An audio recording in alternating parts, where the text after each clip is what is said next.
এই যে এই সময়টা কিন্তু মধ্যাহ্ন সময়, এই সময়টা হচ্ছে মধ্যাহ্ন সময়। তাহলে গোবিন্দের কাছে যাওয়ার শ্রেষ্ঠ সময় হচ্ছে যখন দেহে যৌবন আছে তখন। ও বাবা, যতদিন দেহে যৌবন আছে ততদিন গোবিন্দের কাছে যাওয়াটাই হচ্ছে জীবনের শ্রেষ্ঠ সময়। তাই বলছে সময় বুঝিয়া সরস হইয়া মিলিবি নাগর কাল, চতুর নিকটে কহবি কপটে রাখিবি আপন মান।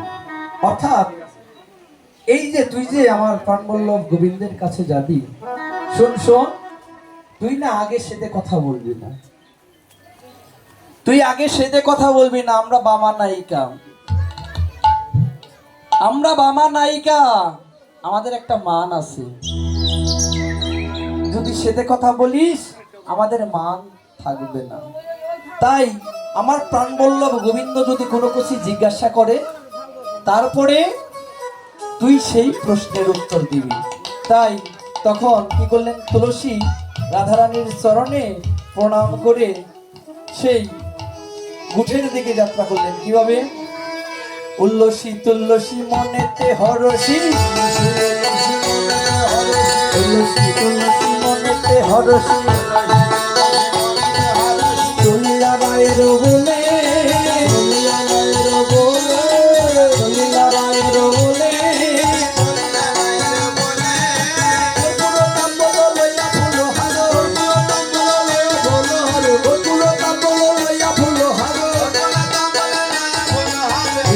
সরসী কোলে, সরসী কোলে, সরসী কোলে।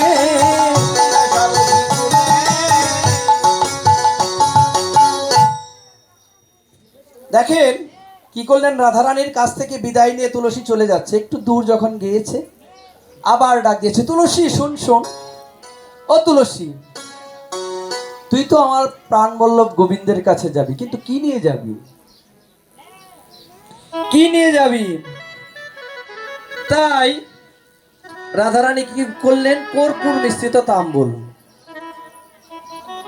কর্পূর মিশ্রিত একটা তাম্বুল পান দিয়ে তুলসীকে বললেন, যখন তুই আমার প্রাণবল্লভ গোবিন্দকে দেখবি, প্রাণবল্লভ গোবিন্দের বদনে তুই এই কর্পূর মিশ্রিত তাম্বুলটা তুলে দিবি। এই ভেবে কি করলেন, রাধারানীর কাছ থেকে বিদায় নিয়ে তুলসী আবার চলছে। কিছু দূর যাওয়ার পরে আবার ডাক দিচ্ছে, শোন শোন, এই দেখ, এই যে ফুলমালাটা আছে না, শোন শোন, এই মালাটাও তুই সঙ্গে করে নিয়ে যা, এই মালাটাও তুই সঙ্গে করে নিয়ে যা। আমার গোবিন্দের দর্শন যখন পাবি, এই মালাটা তুই আমার গোবিন্দের বদনে পরাইয়ে দিবি, আমার গোবিন্দের বদনে এই মালাখানা তুই পরাইয়ে দিবি। এই বলে রাধারানী তার অঙ্গের মালাখানাও তুলসীর কাছে দিয়ে দিলেন। কিন্তু এখন তুলসী বলছে, এত কিছু যখন দিচ্ছে তাহলে আমি একটু রাধারানীকে দেখি, আমাকে কি দেয়, আমি যে গোবিন্দের সংবাদ এনে দিব, আমাকে কি কিছু দিবে না। এই ভেবে তখন তুলসী রাধারানীকে বলছে, ও রাধে শোন, তুই আমাকে গোবিন্দের সংবাদ আনতে পাঠালি, কিন্তু আমি এনে দিব, ঠিক আছে, কিন্তু তুই আমাকে কি দিবি? ও রাধে, তুই আমাকে কি দিবি? যখন এই কথা বলছে তখন রাধারানী বলছে, শোন শোন, তোকে আমি কি দিব জানিস? এই দেখ, আমার গলার যে গজমতি হারটা আছে, আমার কণ্ঠের যে গজমতি হারটা আছে, এই হারটা আমি তোকে উপহার দেব। যখন এই কথা বলছে, তুলসী অশ্রু জল ছেড়ে দিয়ে বলছে, ও রাধে, তুই এতদিনে আমাকে এই চিনতে পারলি? তোর কণ্ঠের গজমতি হার আমি আমার কণ্ঠে ধারণ করব না তুলসী, আমি এই গজমতি হার চাই না রে। আমি কি চাই জানিস? আমি কি চাই জানিস? আমি গজও চাই না, হারও চাই না। গজমতি হার, গজও চাই না, হারও চাই না। আমি কি চাই জানিস? শুন শুন রাধে, আমি কি চাই জানিস? তোদের যুগল পথে যেন আমার মতি থাকে।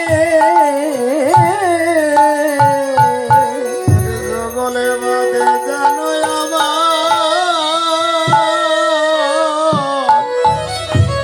মতি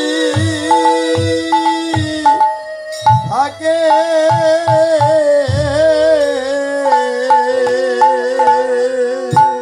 যুগলে পথে যেন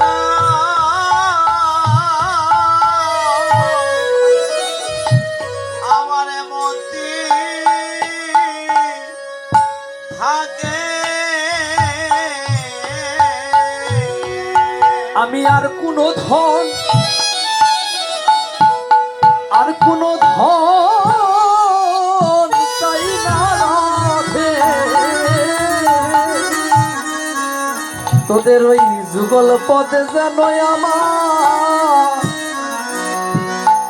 আমার মতি থাকে। আর কোন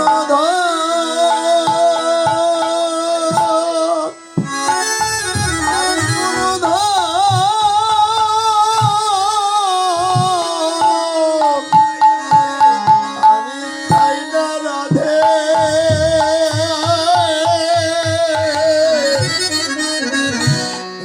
যুগল মতে জানা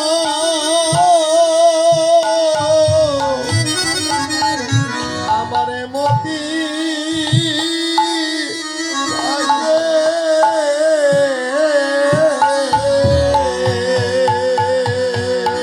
আমায় এই আশীর্বাদ, এই আশীর্বাদ করো রাধে।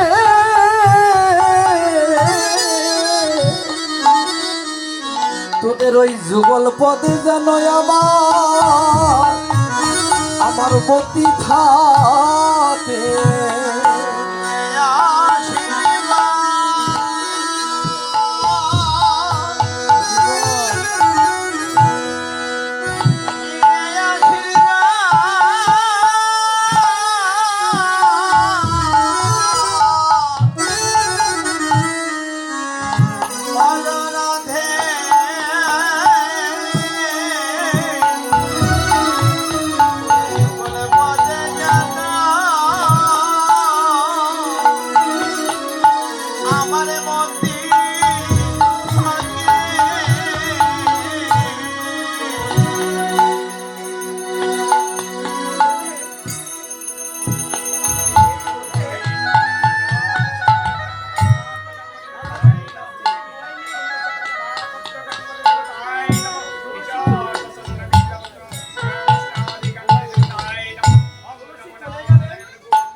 সামনের ভোকালটা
তাই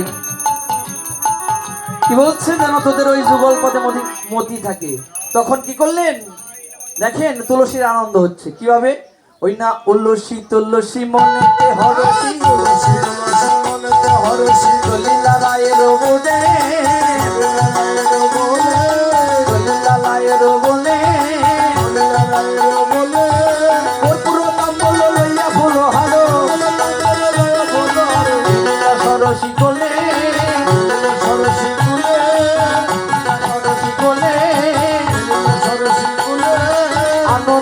আর ঘরে নারে, আনন্দ আর ঘরে নারে, আনন্দ আর ঘরে নারে, আনন্দ আর ঘরে নারে, রাধা রানীর কৃপা পেয়ে আনন্দ আর ঘরে নারে। ধরণীর কৃপাতে আনন্দ আর ঘরে নারে। দেখেন, শুধুমাত্র রাধারানীর কৃপা পেয়েছে তাতেই তুলসীর আনন্দ। কেন কেন এত আনন্দ? এত আনন্দ কেন জানো বাবা? কারণ তুলসী জানে এই জগতে না, এই জগতে যদি একবার রাধারানীর কৃপা হয়ে যায় তাহলে গোবিন্দের কৃপা হবেই হবে। তাই এই ভেবেই আনন্দ। তাই বলছে ওই না, রাধার যখন কৃপা হলো, রাধার যখন কৃপা হলো, রাধার যখন কৃপা হলো, রাধার যখন কৃপা হলো, গোবিন্দের কৃপা হবেই হবে। রাধার যখন কৃপা হলো, গোবিন্দের কৃপা হবে হবে, রাধার কৃপা হলো যখন। কারণ কারণটা কি দেখেন? কারণ কেউ যদি একবার কি বলছেন, একজনকে যদি ডাকতে চাই না তাহলে দুইজনের নাম আসে পড়ে। কি বলি?